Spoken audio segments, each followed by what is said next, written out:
Защо напоследък българина ходи с анцук? Предполагам, че му е по-удобно. Менталитета на българина просто. Не сигурно се облича по-елегантно, когато влиза в един ресторант. Елате вътре, по-надолу ще ви кажа. Обичаме така да се обличаме, по-удобно ни е. Кой въведе анцуга като мода? Като мода, това са го баровците. Американците, бе. Американците също. Чужестранците, естествено.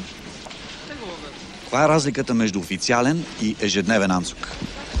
Разликата е много голяма. Голяма, който анцук, това е един живот. Кой въведе модата на анцузите в България? Мисля, че селените.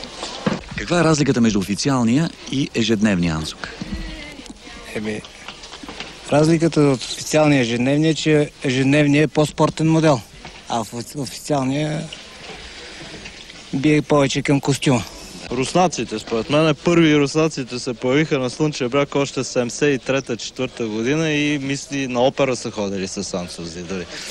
И затова мисля, че и тук стана модерно, а плюс това като че ли не изискват особени грижи. Нито се гладат, могат да се носят малко по-мръсни.